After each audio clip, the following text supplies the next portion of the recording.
Yeshua wrote the name of each stone-holding accuser from the oldest to the youngest. They were so amazed at his supernatural knowledge that they dropped the ammunition, stunned and silenced. All accusers departed from the oldest to the youngest. Jeremiah 17:13 is the secret to the finger-writing passage. But first a little Hebrew history. Whenever someone was caught in adultery, both the man and the woman would be brought to Nicor temple gates and accused. If witnesses could be gathered to confirm that adultery had indeed been committed, then there was a certain ceremony that would be done in order to bring judgment. However, in this instance, they only brought the woman. This was a violation of the oral law of God, Elohim. Secondly, the priest was required to then stoop down and write the law that had been broken, along with the names of the accused in the dust of the floor of the temple, which Yeshua did actually. The priest could write the law and their names anywhere, as long as the marks were not permanent, and the dust of the floor of the temple was the most common place. By doing this, Yeshua showed these accusers that they were not keeping the law, but he would anyway. As an aside, 2 eyewitnesses must be present, and there is no mention of the witnesses' presence in the scene. The scribes and Pharisees just say she was caught in the act. By whom? The scribes and Pharisees ignored the law, brought the woman only, and then continued with accusations. So Yeshua stood up after plainly demonstrating they were violating the law themselves, and said, "He is without sin among you, let him first cast the stone at her." They did not want to cast the stone, they wanted Yeshua to condemn her, so they continued accusing.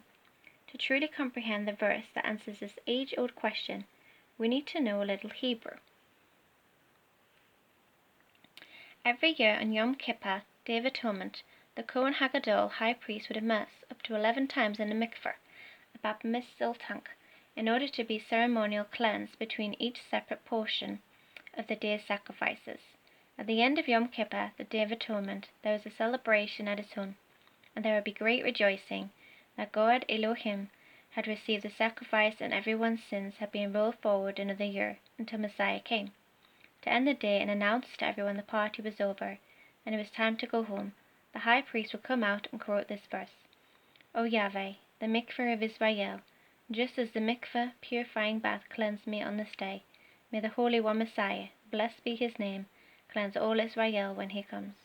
Jeremiah 17:13. Although Yom Kippur was not a feast of Ascension, many Jews would come up for it anyway, because of its close relationship and time to the Feast of Tabernacles.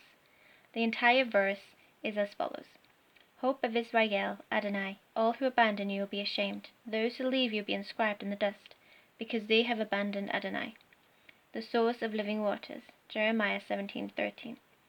O Yahweh, the immerser, baptizer of all Israel, all those who leave your way shall be put to shame, publicly embarrassed. Those who turn aside from my ways will have their names written in the dust and blotted out, for they have departed from Yahweh, the fountain of Mayim Hayim, the waters of life. So Yeshua gave them a chance. They could have just been embarrassed and then repented before the Lord, but instead they refused to repent, rejected the Messiah, and in turn had their names written in the dust. This passage in Jeremiah is a messianic prophecy of what Jesus would do when he came. And in this passage of John, we see Jesus fulfill the prophecy. John 8:9, "And they which heard it, being convicted by their own conscience, went out one by one, beginning at the eldest, even unto the last." And Jesus was left alone.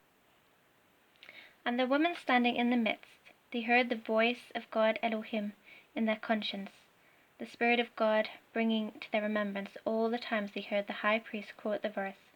But instead of receiving the conviction and repenting they departed from him, just as it was prophesied. They left from the eldest to the youngest, the older having heard the verse quoted more often. Verses John 7:37-39 occurred just prior to this incident. Yeshua had just proclaimed that he was the fountain of living waters.